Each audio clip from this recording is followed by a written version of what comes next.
আসসালামু আলাইকুম। সকল প্রশংসা মহান আল্লাহ তাআলার জন্য। আজকে আমি আপনাদের সাথে গুরুত্বপূর্ণ একটি বইয়ের কিছু অংশ পড়ার চেষ্টা করব।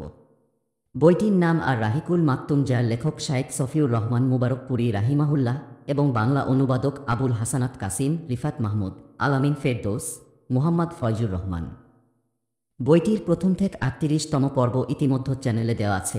আপনারা চাইলে চ্যানেলের প্লেলিস্ট চেক করতে পারেন অথবা উপরের বাটনে ক্লিক করে শুনে নিতে পারেন। তবে চলুন শুরু করা যাক। নবীজির পাঠানো সর্বশেষ সামরিক বাহিনী। এদিকে রোমান সম্রাট ইসলাম ও মুসলিমদের অস্তিত্বই মেনে নিতে পারছিল না। ঠিক এজন্যই রোমান সাম্রাজ্যের আওতাভুক্ত কেউ নবীজির আনুগত্য স্বীকার করলে তার জীবন হুমকির মুখে পড়ত, যেমনটা মানের গভর্নর ফারোয়া ইবনে আমর আল জুজামির সঙ্গে ঘটেছিল। রোমানদের দম্ভ ও অহংকার ধূলিসাৎ করতে নবীজি একাদশ হিজরির সফর মাসে তাদের বিরুদ্ধে বড় একটি সেনাদল প্রস্তুত করেন। উসামা ইবনে জায়েদকে তাদের আমির নিয়োগ করেন।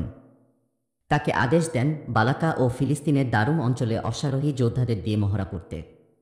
রোমানদের ভীতসন্ত্রস্ত করার পাশাপাশি তাদের নিয়ন্ত্রিত এলাকায় বসবাসকারী আরবদের মনে সাহস সঞ্চার করাই ছিল এ মহড়ার মূল উদ্দেশ্য। এ মহড়া সফল হলে তাদের কেউ আর ভাবতে পারবে না গির্জা স্বেচ্ছাচারিতার বিরুদ্ধে কথা বলার মতো কেউ নেই। এও মনে করবে না ইসলাম গ্রহণ করা মানেই নিজের মৃত্যু ডেকে আনা। উসামা বয়সে কিছুটা ছোট হয়, তার নেতৃত্ব মেনে নিতে ইতস্তত বোধ করেন অনেকেই। তখন নবীজি বিরক্ত হয়ে বলেন, তোমরা এর আগে তার পিতা জায়েদের নেতৃত্বের সমালোচনা করেছ, এখন তারও সমালোচনা করছ। কিন্তু আমি আল্লাহর কসম করে বলতে পারি, তার পিতা যেমন নেতৃত্বের যোগ্য ছিল সেও তেমনই সুযোগ্য। তাছাড়া সে ছিল আমার প্রিয় একজন মানুষ। তারপরে উসামাও আমার প্রিয় ব্যক্তিত্ব। নবীজির এ কথা শুনে সাহাবীগণ সঙ্গে সঙ্গে উসামার পাশে এসে দাঁড়ান। অল্প কিছুক্ষণের মধ্যেই বাহিনী প্রস্তুত হয়ে যায়। উসামা সবাইকে নিয়ে যুদ্ধযাত্রায় বেরিয়ে পড়েন। মদিনা থেকে ৩ মাইল দূরে জুরুফ নামক স্থানে গিয়ে প্রথমবারের মতো যাত্রাবিরতি করা হয়। এ সময় নবীজির অসুস্থতার উদ্বেগজনক সংবাদ আসে তাদের কাছে। তারা সেখানে বসেই আল্লাহর ফয়সালার অপেক্ষা করতে থাকেন। আল্লাহর ফয়সালা ছিল এই সেনাদলের অভিযান হবে আবু বকর রাজিয়াল্লাহু আনহুর শাসনামলের সর্বপ্রথম অভিযান। প্রিয়তমের সান্নিধ্যে নবীজির শেষ দিনগুলি। এভাবে যখন আল্লাহর দিনের দাওয়াত পূর্ণতা পায় এবং আরব ভূখণ্ড ইসলামের নিয়ন্ত্রণে চলে আসে, তখন নবীজির জীবনেও বেজে ওঠে বিদায়ের সুর।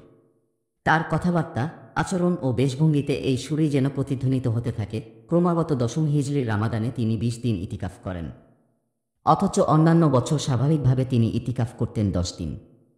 এবারের রামাদানে তিনি জিবরিল আলাইহিস সালামকে ২ বার পূর্ণ কুরআন তিলাওয়াত করে শোনান। জিবরিলও তাকে ২ বার শোনান, অথচ অন্যান্য বছর তারা মাত্র একবার এমনটা করতেন। বিদায় হজের জনসমাবেশে বলেন, হয়তো এ বছরের পরে এই জায়গায় তোমাদের সাথে আমার আর দেখা হবে না।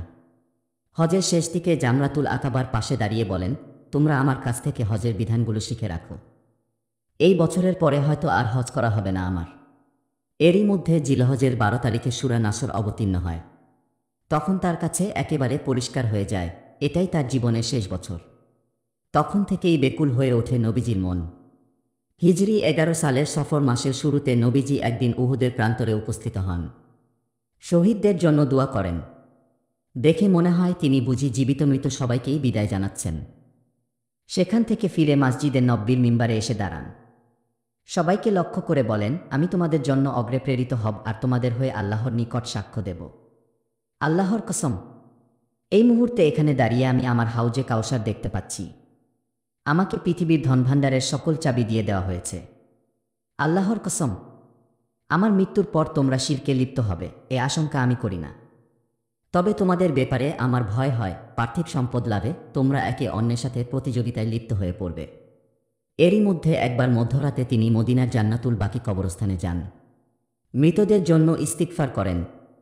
এরপর তাদের উদ্দেশ্যে বলেন, হে কবরবাসী, তোমাদের উপর শান্তি বর্ষিত হোক। মানুষ যে অবস্থায় রয়েছে তার চেয়ে তোমাদের অবস্থা তোমাদের জন্য কল্যাণকর হোক। আধার রাতের মতো একের পর এক ফিতনা ধেয়ে আসছে। আগেরটার চেয়ে পরেরটা আরও মন্দ হবে। এরপর তাদের সুসংবাদ জানিয়ে বলেন, আমিও মিলিত হতে যাচ্ছি তোমাদের সঙ্গে চিরবিদায়ের কিছু আলামত। হিজরি ১১ সালের সফর মাসের ২৯ তারিখ রোজ সোমবার নবীজি সাল্লাল্লাহু আলাইহি ওয়াসাল্লাম জান্নাতুল বাকিতে একটি জানাজায় উপস্থিত হন। ফেরার পথে রাস্তায় তার মাথা ব্যথা শুরু হয়, সাথে প্রচণ্ড জ্বর। জ্বরের তীব্রতা এত বেশি ছিল যে সাহাবীরা জলপট্টির উপর থেকেও তাপ অনুভব করছিলেন। সে অবস্থায়ও নবীজি জামাতে সালাত আদায় করেন। এ সময় 11 দিন অসুস্থ ছিলেন তিনি, আর তার মোট অসুস্থতার সময় 13-14 দিন। জীবনের শেষ সপ্তাহটি নবীজির অসুস্থতা বেড়ে যাওয়ার পর স্ত্রীদের বারবার জিজ্ঞেস করতে থাকেন, আগামীকাল তোমাদের কার পালা? আগামীকাল আমি কার কাছে থাকব? তার এই প্রশ্নের উদ্দেশ্য বুঝতে অসুবিধা হয় না কারো। তাই তারা মন থেকেই বলেন, আপনার যেখানে ইচ্ছা সেখানেই থাকতে পারেন। তিনি আয়েশার ঘরে থাকার ইচ্ছা প্রকাশ করেন। ফজল ইবনে আব্বাস ও আলী তাকে দুই পাশ থেকে ধরে আয়েশার ঘরে নিয়ে যান। এ সময় তার মাথায় জলপট্টি বাঁধা ছিল। আলতো ভরে পা দুটো কোনোরকম মাটি ছুঁয়ে যাচ্ছিল তার। নবীজির জীবনের শেষ সপ্তাহটি আয়েশার ঘরেই কাটে। এ সময়ে আয়েশা রাজিয়াল্লাহু আনহা সূরা ফালাক, সূরা নাস এবং নবীজি শেখানো অন্যান্য দুয়ো পরে ফু দিতেন আর বরকতের আশায় তার গায়ে হাত বুলিয়ে দিতেন। বিদায়বেলার 5 দিন আগে, নবীজির মৃত্যুর 5 দিন আগের কথা। সেদিন ছিল বুধবার। গায়ে কাঁপুনি দিয়ে জ্বর এল, সাথে তীব্র যন্ত্রণা আর প্রচণ্ড মাথা ব্যথা। এ সময় নবীজি বলেন, বিভিন্ন কূপ থেকে পানি এনে আমার গায়ে 7 বালতি পানি ঢালো। নবীজির নির্দেশ অনুসারে লোকেরা তাকে বাইরে এনে বসায়। তার গায়ে পানি ঢালতে শুরু করে। সারা শরীর ভালোভাবে ভিজলে তিনি বলেন, বেশ, যথেষ্ট। গোসলের পর তিনি অনেকটা স্বস্তি বোধ করেন। তারপর মসজিদে যান। তখনও তার মাথায় পট্টি বাঁধা। সে অবস্থায় মিম্বারে বসে লোকদের উদ্দেশ্যে ভাষণ দেন। লোকজন তার চতুর্দিকে জড়ো হয়ে বসে। তিনি বলেন, ইহুদিদের ওপর আল্লাহর অভিশাপ। এরা তাদের নবীদের কবরগুলোকে মসজিদে পরিণত করেছে। অন্য এক বর্ণনায় এসেছে, আল্লাহ ইহুদি ও খ্রিস্টানদের ধ্বংস করুন। এরা তাদের নবীদের কবরগুলোকে মসজিদ বানিয়ে ফেলেছে।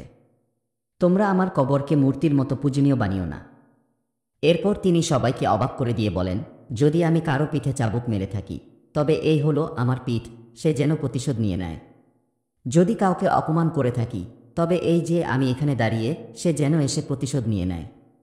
এ কথা বলে তিনি মিম্বার থেকে নেমে আসেন। জুহরের সালাত আদায় করেন। তারপর আবার ফিরে এসে মিম্বারে বসেন এবং আগের মতো সেই দেনা পাওনা সংক্রান্ত কথাগুলো বলেন। এ সময় এক ব্যক্তি বলে, আমি আপনার কাছে 3 দিরহাম পাওনা আছি। নবীজি সঙ্গে সঙ্গে ফজল ইবনে আব্বাসকে বলেন, তার পাওনা পরিশোধ করে দাও। এরপর আনসার সাহাবীদের ব্যাপারে অসিয়ত করে বলেন, আমি আনসারদের প্রতি বিশেষভাবে লক্ষ্য রাখার জন্য তোমাদের নির্দেশ দিচ্ছি, কারণ তারা আমার অতি আপনজন, তারা আমার আস্থাভাজন। তারা তাদের উপর অর্পিত দায়িত্ব যথাযথভাবে পালন করেছে। তাদের যা প্রাপ্য তা তারা এখনও পায়নি। তাদের নেক লোকদের নেক আমলগুলো গ্রহণ করবে আর ভুল ত্রুটিগুলো ক্ষমাসুন্দর দৃষ্টিতে দেখবে। অন্য এক বর্ণনায় এসেছে, তিনি বলেন, মুসলিমদের সংখ্যা বৃদ্ধি পেতে থাকবে, তবে আনসারদের সংখ্যা হ্রাস পেতে থাকবে। শেষমেশ তাদের অবস্থা হবে খাবারে থাকা লবণের মতো। তখন তোমাদের মধ্যে অন্যের উপকার বা ক্ষতি করার ক্ষমতা যার থাকবে, সে যেন আনসারদের ভালো কাজ গ্রহণ করে আর ভুল ত্রুটিগুলো এড়িয়ে চলে। এরপর বলেন, আল্লাহ তার এক বান্দাকে 2টি বিষয়ে যে কোনো একটি বেছে নিতে বলেছেন। 1. দুনিয়ার আরামায়েশ। 2. আল্লাহর কাছে সংরক্ষিত প্রতিদান। সেই বান্দা দ্বিতীয়টি পছন্দ করেছেন।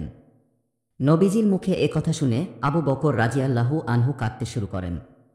এরপর নিজেকে কিছুটা সামলে নিয়ে বলেন, আমাদের পিতামাতা আপনার প্রতি কুরবান হোক। তার কথায় আমরা বেশ অবাক হলাম। আশপাশের লোকজন বলতে লাগল, আবু বকরের আবার কি হলো?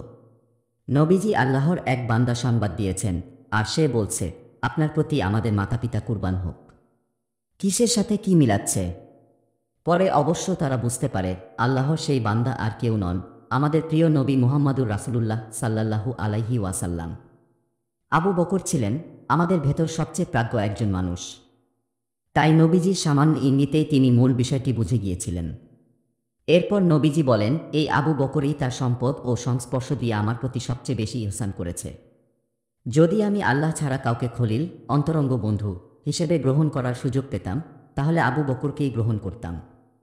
তবে তার সঙ্গে রয়েছে আমার ইসলামী ভ্রাতৃত্ব এবং গভীর ভালোবাসার এক সম্পর্ক। আর মসজিদে আবু বকরের দরজা ছাড়া অন্য সবার দরজা বন্ধ করে দাও। চিরনিদ্রার 4 দিন আগে, সেদিন বৃহস্পতিবার, নবীজির মৃত্যুর 4 দিন আগে। তার অসুস্থতা অনেক বেড়ে গিয়েছে।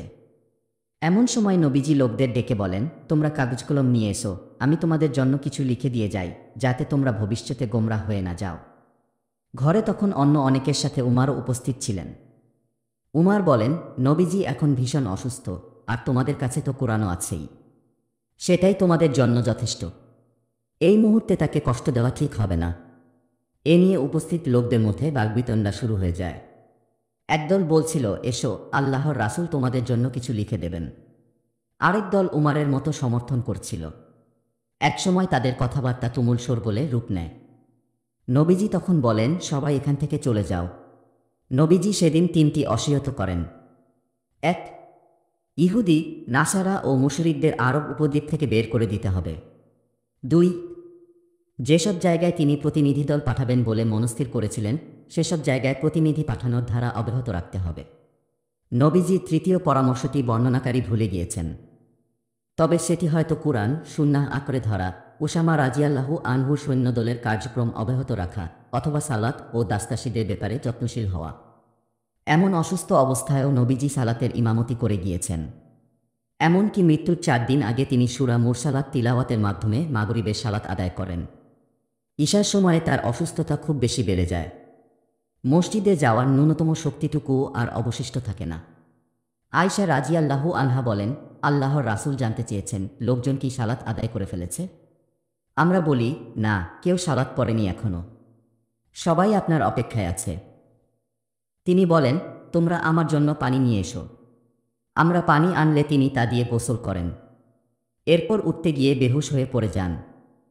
জ্ঞান ফেরার পর জিজ্ঞেস করেন, লোকজন কি সালাত পড়ে ফেলেছে? এভাবে 2-3 বার একই অবস্থা হয়। উঠতে গিয়ে তিনি বেহুশ হয়ে পড়ে যান। শেষমেশ সংবাদ পাঠিয়ে আবু বকরকে ইমামতি করতে বলেন। এরপরের দিনগুলোতে আবু বকরই ইমামতি করেন। নবীজির জীবদ্দশায় তিনি মোট 17 ওয়াক্ত সালাত পড়িয়েছেন। আয়েশা রাজিয়াল্লাহু আনহা নবীজি সাল্লাল্লাহু আলাইহি ওয়াসাল্লামকে 3-4 বার অনুরোধ করেন, বাবার কাছ থেকে ইমামতির দায়িত্ব নিয়ে নিন, কারণ আপনার কিছু হয়ে গেলে লোকজন তাকে অশুভ মনে করতে পারে। নবীজি এতে অসম্মতি জানিয়ে বলেন, তোমরা তো নবী ইউসুফের বিরুদ্ধে চক্রান্তকারী সেই রমণীদের মতো। আবু বকরকে আদেশ করো, সে যেন ইমামতি চালিয়ে যায়। মৃত্যুর 2 দিন আগে, শনি অথবা রবিবার, নবীজি সাল্লাল্লাহু আলাইহি ওয়াসাল্লাম কিছুটা সুস্থ বোধ করেন। তাই 2 জন লোকের কাঁধে ভর করে জুহরের সালাতের জন্য উপস্থিত হন। আবু বকর রাজিয়াল্লাহু আনহু তখন ইমামতি করছিলেন। নবীজিকে দেখে তিনি পিছু হটতে যান, কিন্তু নবীজি তাকে ইশারায় বারণ করেন। এরপর সহযোগীদের বলেন, তোমরা আমাকে আবু বকরের পাশে নিয়ে বসাও। তারা তাকে আবু বকরের পাশে নিয়ে বসিয়ে দেয়। আবু বকর তখন সালাতে নবীজিকে অনুসরণ করতে থাকেন আর নিজে মুকাব্বিরের দায়িত্ব পালন করেন। চিরপ্রস্থানের ঠিক আগের দিন, মৃত্যুর মাত্র 1 দিন আগে রবিবার, নবীজি সাল্লাল্লাহু আলাইহি ওয়াসাল্লাম তার দাসদের মুক্ত করে দেন। তার কাছে থাকা 7 দিনার সাদাকা করে দেন। নিজের যুদ্ধাস্ত্র মুসলিমদের দিয়ে দেন। রাতে আয়েশা বাতি জ্বালানোর জন্য প্রতিবেশীর কাছ থেকে তেল ধার করে নিয়ে আসেন। 30 সাগমের জন্য তার লৌহবর্মটি তখনও এক ইহুদির কাছে বন্ধক রাখা ছিল। নবীজির জীবনের শেষ 3টি। আনাস ইবনে মালিক বর্ণনা করেন, সোমবার সকল সাহাবী আবু বকরের ইমামতিতে ফজরের সালাত আদায় করছিলেন। এ সময় নবীজি আয়েশার হুজরার পর্দা সরিয়ে তাদের দিকে একবার তাকান। আবু বকর একটু পেছনে সরে আসেন, এটা ভেবে যে নবীজি হয়তো এখন কাতারে প্রবেশ করবেন। তাছাড়া নবীজির উপস্থিতি টের পেয়ে কাতারবদ্ধ লোকজনও উৎফুল্ল হয়ে ওঠে। তখন তিনি হাতের ইশারায় তাদেরকে সালাত সম্পন্ন করতে বলেন। তারপর হুজরার ভেতর থেকে পর্দা টেনে দেন। এটাই ছিল নবীজি সাল্লাল্লাহু আলাইহি ওয়াসাল্লামের জীবনের শেষ সালাত দ্বিপ্রহরের সময়। নবীজি তার আদরের দুলালি ফাতিমাকে ডাকেন। এরপর তার কানে কানে কি যেন বলেন। এতে ফাতিমা বাচ্চাদের মতো কাঁদতে শুরু করেন। কিছুক্ষণ পর নবীজি আবার তাকে ডাকেন। আগের মতোই কানে কানে কিছু একটা বলেন। এবার ফাতিমার মুখে হাসি ফুটে ওঠে। আয়েশা বলেন, আমি পরে ফাতিমাকে এ বিষয়ে জিজ্ঞেস করলে তিনি জানান, প্রথমবার বাবা আমাকে বলেছিলেন এই অসুস্থতায় তিনি দুনিয়া থেকে চিরবিদায় নেবেন। এটা শুনে আমি কাঁদতে শুরু করি। দ্বিতীয়বার তিনি বলেছিলেন তার বিদায়ের পর পরিবারের সবার আগে আমি তার সঙ্গে জান্নাতে দেখা করতে পারব। এতে আমি স্বস্তি পাই। এ সময় নবীজি তাকে সুসংবাদ দিয়ে বলেন, জান্নাতে তুমিই হবে বিশ্বের সকল নারীর সর্দারণী। নবীজির শেষ সময়ের কষ্ট দেখে ফাতিমার 2 চোখ বেয়ে অবিরল ধারায় অশ্রু গড়িয়ে পড়ে। তিনি মুখ ফুটে বলে ফেলেন, আহ, কি কষ্ট হচ্ছে আমার বাবার। সেই কঠিন মুহূর্তেও নবীজি তাকে সান্ত্বনা দিয়ে বলেন, আজকের পর তোমার বাবার আর কোনো কষ্ট থাকবে না। এরপর আদরের দুই নাতি হাসান ও হুসাইনকে কাছে ডাকেন, তাদের চুমু দেন, বেশ কিছু ওসিয়ত করেন তাদের ব্যাপারে। এরপর স্ত্রীদের ডেকে উপদেশ দেন। এ সময় তার যন্ত্রণা যেন ক্রমেই বাড়তে থাকে। খাইবারের বিষমিশ্রিত সেই খাবারের বিষক্রিয়াও মাথাচাড়া দিয়ে ওঠে তার মধ্যে। তিনি আয়শাকে ডেকে বললেন, আয়শা, আমি এখনও সেই খাবারের বিষক্রিয়া টের পাচ্ছি। মনে হচ্ছে আমার মেরুদণ্ডটা ভেঙে চুরমার হয়ে যাবে সেই বিষের কারণে। এ সময় তিনি গোটা মানবজাতিকে অসিয়ত করে বলেন, তোমরা সালাতের প্রতি যত্নশীল হবে, দাসদাসীদের সাথে সুন্দর আচরণ করবে। এ কথা দুটো তিনি বেশ কয়েকবার বলেন। বিদায় বেলার অন্তিম মুহূর্ত। নবীজি সাল্লাল্লাহু আলাইহি ওয়াসাল্লামের অন্তিম মুহূর্ত উপস্থিত হলে আয়শা তাকে নিজের শরীরের সাথে হেলান দিয়ে বসান। আয়শা বলতেন, আমার উপর আল্লাহর বিশেষ এক অনুগ্রহ। আল্লাহর রাসূল আমার ঘরে, আমার পালায়, আমার গলা ও বুকের মাঝখানে মাথা রেখে দুনিয়া থেকে বিদায় নিয়েছেন এবং একেবারে শেষ মুহূর্তে আল্লাহ তার রাসূলের লালার সাথে আমার লালা মিলিয়ে দিয়েছেন। সেদিন আল্লাহর রাসূল আমার গায়ে ভর দিয়ে বসেছিলেন। হঠাৎ আমার ভাই আব্দুর রহমান ইবনে আবি বকর মিসওয়াক হাতে নিয়ে সেখানে উপস্থিত। আমি লক্ষ্য করি আল্লাহর রাসূল বারবার মিসওয়াকের দিকে তাকাচ্ছেন। আমি জানতাম তিনি মিসওয়াক পছন্দ করেন, তাই জিজ্ঞেস করলাম, আমি কি আপনার জন্য মিসওয়াকটি নেব? তিনি হ্যাঁসূচক মাথা নাড়েন।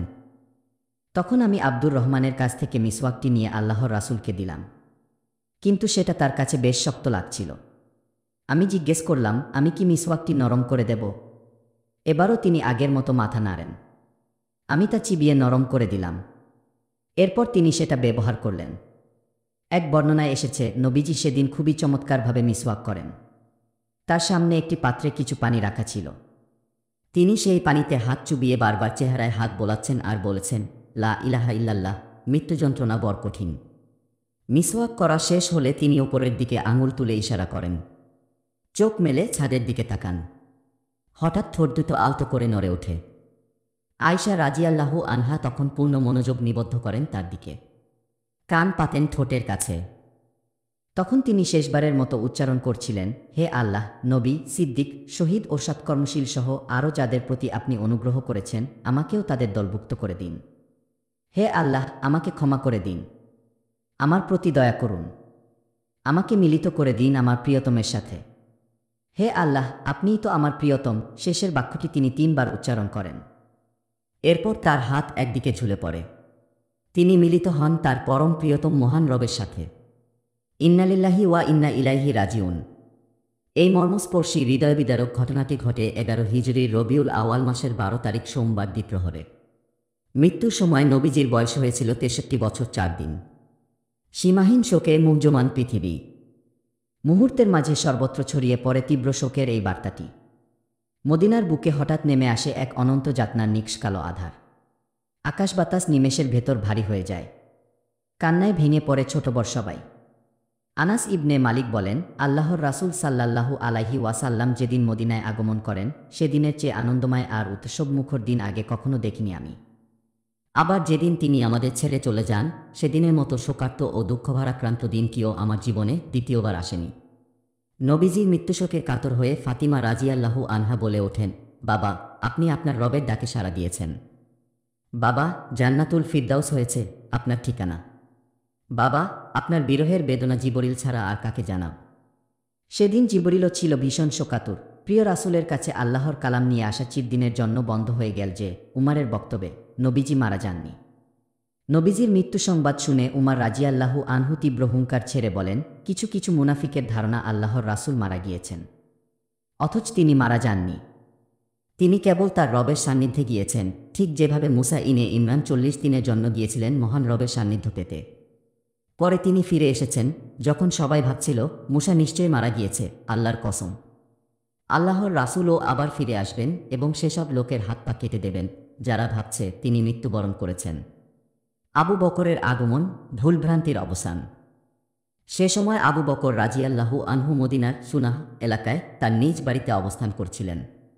নবীজির মৃত্যুর খবর শুনে অস্থির হয়ে ওঠেন।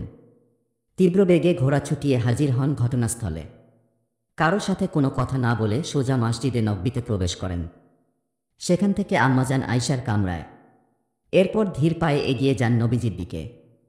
অপলক নয়নে তাকিয়ে থাকেন কয়েক মুহূর্ত। হাত পা যেন অবশ হতে শুরু করে। নবীজির পবিত্র দেহখানি ডোরাকাটা ইয়েমেনি চাদরে ঢাকা। মুখমণ্ডলের ওপর থেকে কিছুটা কাপড় সরিয়ে কপালে আলতো চুমু খান আবু বকর। এরপর নীরবে কাঁদতে শুরু করেন। ভেতরের চাপা কষ্টগুলো অশ্রু হয়ে ঝরতে থাকে অবিরল ধারায়। খানিক বাদে বলে ওঠেন, আমার মা বাবা আপনার প্রতি কুরবান হোক। আল্লাহ আপনার জন্য দুই মৃত্যুকে একত্র করবেন না। আপনার ভাগ্যে যে মৃত্যু লেখা ছিল তা তো হয়েই গেল। এরপর তিনি অশ্রুসিক্ত নয়নে ঘর থেকে বের হয়ে আসেন। উমার তখনও তেজোদীপ্ত কণ্ঠে বক্তব্য দিয়ে যাচ্ছেন। লোকজন মন দিয়ে তার কথা শুনছে। আবু বকর শান্ত গলায় বলেন, হে উমার, বসো, শান্ত হও। কিন্তু উমার তার কোনো কথা কানে তোলেন না। তাতেও অবশ্য বিশেষ সমস্যা হয় না, কারণ সকলের মনোযোগ তখন আবু বকরের দিকে। আবু বকর বলতে শুরু করেন, তোমাদের মধ্যে যে মুহাম্মাদের ইবাদত করত সে জেনে রাখুক মুহাম্মাদ মারা গিয়েছেন। আর যে ব্যক্তি আল্লাহর ইবাদত করত সে জেনে রাখুক আল্লাহ তাআলা চিরঞ্জীব। মৃত্যু কখনো তাকে স্পর্শ করতে পারবে না। আল্লাহ তাআলা কুরআনে বলেন, আর মুহাম্মদ কেবলই একজন রাসূল। তার আগেও বহু রাসূল বিগত হয়েছেন। তিনি যদি মৃত্যুবরণ করেন অথবা নিহত হন, তবে কি তোমরা দিন থেকে সরে যাবে? কেউ দিন থেকে সরে গেলেও সে আল্লাহর বিন্দুমাত্র ক্ষতি করতে পারবে না। আর যারা কৃতজ্ঞ আল্লাহ তাদের উত্তম বিনিময় দেবেন। আব্দুল্লাহ ইবনে আব্বাস বলেন, আল্লাহর কসম। আবু বকরের মুখে এই আয়াতটি শোনার আগে লোকেরা যেন জানতই না কুরআনের পাতায় এমন একটি আয়াত রয়েছে। তাদের দেখে মনে হচ্ছিল সেদিনই তারা এই আয়াতটি প্রথমবারের মতো শুনেছে। সাইদ ইবনেল মুসাইব বলেন, উমার বলেছেন, আল্লাহর কসম। আবু বকরের মুখে আয়াতটি শুনে আমি ভয়ে চুপসে গেলাম। পা দুটি আমার নিজের ভার সইতে পারছিল না। আমি মাটিতে বসে পড়লাম। তখনই আমার বিশ্বাস হলো নবীজি আমাদের সবাইকে ছেড়ে চলে গিয়েছেন। কাফন দাফন এবং অন্যান্য কার্যক্রম। নবীজির কাফনের কার্যক্রম শুরু করার আগে খলিফা নির্বাচনের বিষয়টি গুরুত্বপূর্ণ হয়ে দাঁড়ায়। কিন্তু এ নিয়ে সাহাবীদের মাঝে নানারকম মতভেদ দেখা দেয়। বনু সাইদার ছাউনিতে আনসার ও মুহাজির সাহাবীরা দীর্ঘ সময় আলোচনা ও পর্যালোচনা করেন। খানিকটা বাদবিতণ্ডাও সৃষ্টি হয় তাদের মাঝে। সবশেষে আবু বকর রাজিয়াল্লাহু আনহুর খলিফা হওয়ার ব্যাপারে সবাই একমত হন। এভাবেই সোমবার দিন গড়িয়ে রাত নেমে আসে। শেষ রাতেও নবীজি সাল্লাল্লাহু আলাইহি ওয়াসাল্লামের দেহে চাদরাবিত অবস্থায় বিছানায় শায়িত থাকে। প্রিয় নবীজিকে গোসল করানো হয় পরদিন মঙ্গলবার সকালে। পরনের কাপড় যথাস্থানে রেখেই তার গোসল সম্পন্ন হয়। গোসলের দায়িত্ব পালন করেন আব্বাস ও আলী রাজিয়াল্লাহু আনহুমা। সঙ্গে ছিলেন আব্বাসের দুই ছেলে ফজল ও কুসাম, নবীজির আজাদকৃত গোলাম শাকরান, উসামা ইবনে জাইদ এবং আউস ইবনে খাওলা রাজিয়াল্লাহু আনহুম। আব্বাস, ফজল ও কুসাম নবীজির পার্শ্ব পরিবর্তনে সহায়তা করেন। উসামা ও শাকরান নিয়োজিত ছিলেন পানি ঢালার কাজে। আলী রাজিয়াল্লাহু আনহু নবীজিকে গোসল করিয়ে দেন। আর আউস পরম যত্নের সাথে তাকে আগলে রাখেন বুকের সাথে। গোসল শেষে তাকে 3 টুকরো সুতি কাপড়ের কাফন পরানো হয়। সে কাফনে জামা কিংবা পাগড়ি ছিল না। সাধারণ কাপড়ের টুকরোগুলো আলতো করে জড়ানো হয় তার পবিত্র দেহে। কাফন শেষে দাফনের বিষয়টি সামনে আসে। খলিফা নির্বাচনের মতো দাফনের স্থান নিয়েও মতবিরোধ দেখা দেয় সাহাবীদের মাঝে। তখন আবু বকর বলেন, আমি আল্লাহর রাসূল সাল্লাল্লাহু আলাইহি ওয়াসাল্লামকে বলতে শুনেছি, নবীরা যেখানে শেষ নিঃশ্বাস ত্যাগ করেন সেখানেই তাদের কবরস্থ করা হয়। এরপর আবু তালহা নবীজির বিছানাটি সরিয়ে সেখানে কবর খনন করেন। তার কবরটি ছিল বগলি কবর। কাফন পরানোর পর সাহাবীরা 10 জন করে আয়েশা রাজিয়াল্লাহু আনহার হুজরায় প্রবেশ করে যার যার মতো করে জানাজার সালাত পড়েন। তাদের কোনো ইমাম ছিল না। প্রথমে তার পরিবার পরিজন ভেতরে যান, তারপর মুহাজিরগণ, তারপর আনসারগণ। পুরুষদের সালাত শেষ হলে নারীরা এক এক করে ভেতরে প্রবেশ করেন। সবশেষে শিশু কিশোরেরা যান সালাত আদায় করতে। এসবের মধ্য দিয়েই মঙ্গলবার কেটে যায়। বুধবার তার দাফনের ব্যবস্থা করা হয়। আয়েশা রাজিয়াল্লাহু আনহা বলেন, আমি জানি না নবীজিকে ঠিক কখন দাফন করা হয়েছে, তবে বুধবার মধ্যরাতে কবর খোঁড়ার আওয়াজ শুনতে পেয়েছিলাম। সম্ভবত তখনই দাফন করা হয়েছিল। প্রিয় নবীজির পরিবার পরিজন। নবীপত্নী উম্মুল মুমিনিন খাদিজা বিনতু খুয়াইলিদের ভালোবাসায় আলোকোজ্জ্বল হয়ে উঠেছিল নবীজির পারিবারিক জীবন। দুজনার বয়সের ব্যবধান 15 বছর হলেও স্ত্রীর জীবদ্দশায় তিনি আর কাউকে বিয়ে করেননি। খাদিজার ঘরে বেশ কজন পুত্র ও কন্যা সন্তানের জন্ম হয়। কন্যারা দীর্ঘায়ু পেলেও পুত্ররা খুব বেশি দিন বাঁচেননি। কন্যাদের নাম যথাক্রমে জাইনাব, রুকাইয়া, উম্মু কুলসুম ও ফাতিমা। হিজরতের আগেই জাইনাবের বিয়ে হয়ে যায় তার খালাতো ভাই আবুল আস ইবনে রবির সঙ্গে। প্রথমে রুকাইয়াকে এবং তার মৃত্যুর পর উম্মু কুলসুম রাজিয়াল্লাহু আনহুমাকে বিয়ে করেন উসমান ইবনে আফফান রাজিয়াল্লাহু আনহু। আর ফাতিমাকে বিয়ে করেন আলী রাজিয়াল্লাহু আনহু বদর ও উহুদ যুদ্ধের মধ্যবর্তী সময়ে। তার ঘরে জন্ম নেন 4 সন্তান হাসান, হুসাইন, জাইনাব ও উম্মু কুলসুম। বিভিন্ন কারণে নবীজির জন্য 4-এর অধিক বিয়ের অনুমতি ছিল। তার সঙ্গে বিবাহ বন্ধনে আবদ্ধ হয়েছেন এমন নারী সংখ্যা সর্বমোট 13 জন। তাদের মধ্যে খাদিজা ও জাইনাব বিনতু খুজাইমা তার জীবদ্দশায় মৃত্যুবরণ করেন। 9 জন তার মৃত্যুর সময় জীবিত ছিলেন। বাকি 2 জনের সঙ্গে বিয়ে হলেও ঘর সংসার করার সুযোগ হয়নি নবীজির। এখানে নবীজির স্ত্রীদের নাম ও সংক্ষিপ্ত পরিচিতি তুলে ধরা হলো। 1. খাদিজা বিনতু খুয়াইলিদ রাজিয়াল্লাহু আনহা। তার সম্পর্কে পূর্বে বিস্তারিত আলোচনা করা হয়েছে। 2. সাউদা বিনতু জামা রাজিয়াল্লাহু আনহা। নবুয়তের 10ম বছর খাদিজার মৃত্যুর কিছুদিন বাদে নবীজি তাকে বিয়ে করেন। তার প্রথম স্বামী আশশাকরান ইবনে আমর ছিলেন সম্পর্কের দিক থেকে সাউদার চাচাতো ভাই। স্বামীর মৃত্যুর পর নবীজির সাথে তার দাম্পত্য জীবনের সূচনা ঘটে। 3. আয়শা বিনতু আবি বকর রাজিয়াল্লাহু আনহা। আবু বকর রাজিয়াল্লাহু আনহুর কন্যা।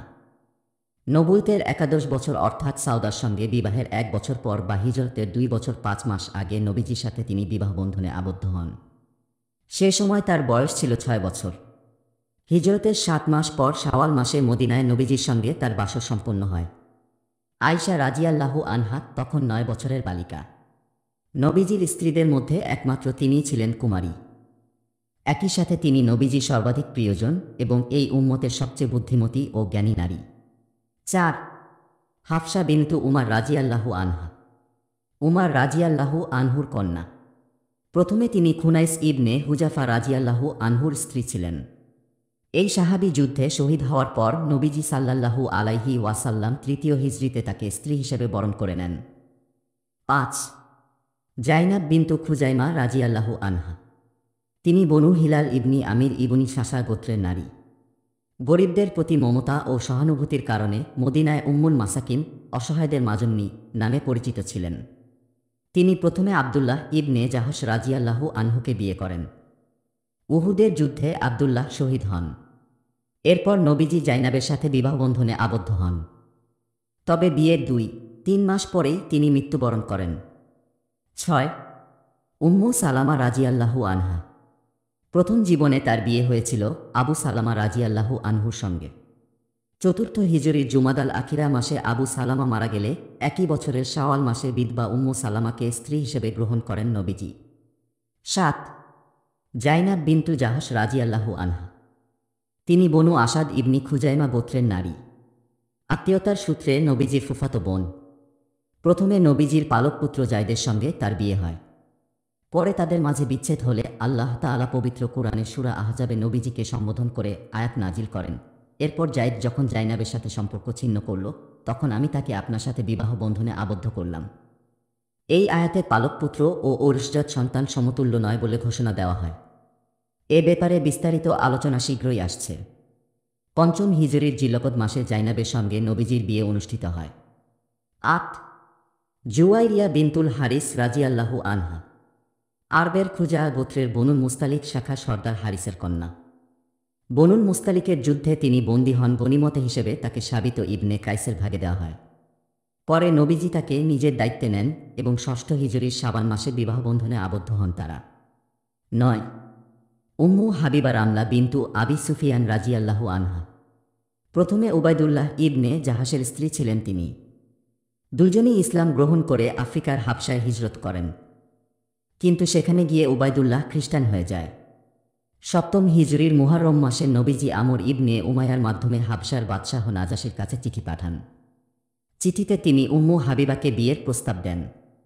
নাজাসি তাকে নবীজির সঙ্গে বিয়ে দেন এবং সুরাহবিল ইবনে হাসানার সঙ্গে করে তাকে মদিনায় পাঠানোর ব্যবস্থা করেন। 10. সাফিয়া বিনতু হুয়াই ইবনি আখতাব রাজিয়াল্লাহু আনহা। বংশীয় দিক থেকে তিনি বনি ইসরাইলীয়। খাইবারের যুদ্ধে বন্দী হন। নবীজি তাকে নিজের জন্য বেছে নেন এবং 7ম হিজরিতে খাইবার জয়ের পর তাকে দাসত্ব থেকে মুক্তি দিয়ে বিয়ে করেন। 11. মাইমুনা বিনতুল হারিস রাজিয়াল্লাহু আনহা। আব্বাস রাজিয়াল্লাহু আনহুর স্ত্রী উম্মুল ফজল লুবাবা বিনতুল হারিসের বোন। সপ্তম হিজরিতে উমরাতুল কাজা আদায়ের সময় নবীজি তাকে স্ত্রী হিসেবে গ্রহণ করেন। এই 11 জনের সঙ্গে নবীজির বিয়ে ও ঘর সংসার দুটোই হয়েছে। এদের মধ্যে খাদিজা ও জাইনাব বিনতু খুজাইমা নবীজির জীবদ্দশাতেই দুনিয়া থেকে বিদায় নেন। বাকি 9 জন তার মৃত্যুর সময় জীবিত ছিলেন। এদের বাইরে আরও 2 জন রয়েছেন যাদের সঙ্গে তার ঘর সংসারের সুযোগ হয়নি। তাদের একজন বনু কিলাবের, অপরজন কিন্দার। শেষের জন জুনিয়া নামে পরিচিত। এই দুজনের ব্যাপারে অবশ্য কিছুটা মতভেদ আছে, যা এখানে উল্লেখ করা নিষ্প্রয়োজন। এবার দাসীদের ব্যাপারে আলোচনা করা যাক। প্রসিদ্ধ মতে নবীজির 2 জন দাসী ছিলেন। তাদের একজন মারিয়া কিপ্তিয়া। নবীজি তাকে রোমের বাদশাহ মুকাউকিসের কাছ থেকে উপঢৌকন হিসেবে পেয়েছেন। তার গর্ভে ইব্রাহিম জন্মগ্রহণ করে, কিন্তু শৈশবেই তার মৃত্যু হয়। সময়টা তখন 632 খ্রিস্টাব্দ, অর্থাৎ 10ম হিজরির শাওয়াল মাসের 28 বা 29 তারিখ। নবীজির অপর দাসীর নাম রায়হানা বিনতু জাইদ। ইহুদি গোত্র বনু নাজির কিংবা বনু কুরাইজার বাসিন্দা। বনু কুরাইজার বন্দীদের মধ্যে তিনিও ছিলেন। নবীজি তাকে নিজের জন্য বেছে নেন। কোনো কোনো মতে তিনি নবীজির স্ত্রী ছিলেন। নবীজি তাকে দাসত্ব থেকে মুক্ত করে বিয়ে করেছিলেন। তবে ইমাম ইবনেল কাইয়িম প্রথম মতটি অর্থাৎ দাসী হিসেবে থাকার মতটিকেই প্রাধান্য দিয়েছেন। এর বাইরে সিরাতব্যেশক আবু উবাইদা আরও 2 জন দাসীর কথা উল্লেখ করেছেন। এদের একজন হলেন জামিলা, যিনি কোনো এক যুদ্ধে বন্দী হয়ে আসেন। অপরজনকে হাদিয়া দিয়েছিলেন নবীজির স্ত্রী জাইনাব বিনতু জাহশ। কেউ যদি নবীজি সাল্লাল্লাহু আলাইহি ওয়াসাল্লামের জীবনী নিয়ে গবেষণা করে, তবে সে খুব সহজেই বুঝতে পারবে যে তার যৌবনের বড় একটি সময় কেটেছে বয়স্কা এক নারীর সঙ্গে, টানা 25 বছর। প্রথমে খাদিজা, তার মৃত্যুর পর সাউদা, এই 2 জন বিধবা নারীই তার যৌবনের সঙ্গী। এ 2 জনের বাইরে বাকি নারীরা এসেছেন তার যৌবনের একেবারে শেষ ভাগে। এ থেকে স্পষ্ট বোঝা যায়, নিছক যৌনতা কিংবা নারীয়াসক্তির কারণে নবীজি একাধিক বিয়ে করেননি, বরং তার প্রতিটি বিয়ের পেছনে ছিল যুক্তিসঙ্গত কারণ।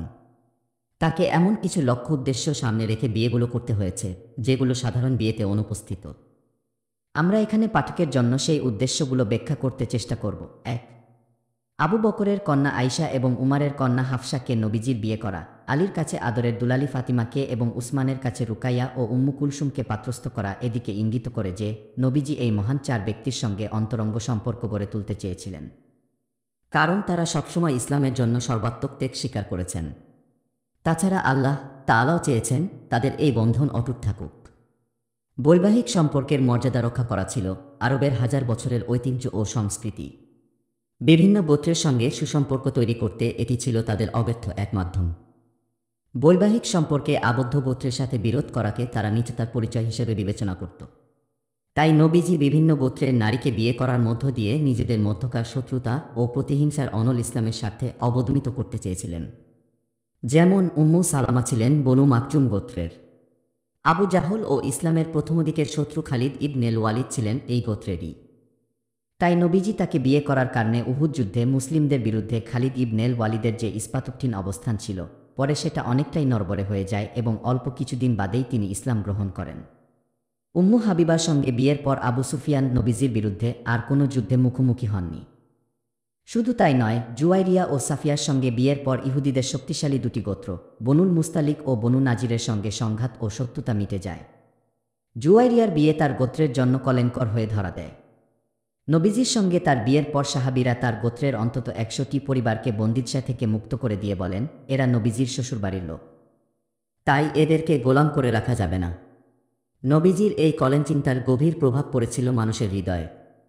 সুপ্রিয় শ্রোতা মণ্ডলী, 39তম পর্বের ভিডিও আজকের মতো এখানেই শেষ করছি। 40তম পর্বটি শুনতে আমাদের চ্যানেল ভিজিট করুন। ধন্যবাদ আমাদের পাশে থাকার জন্য।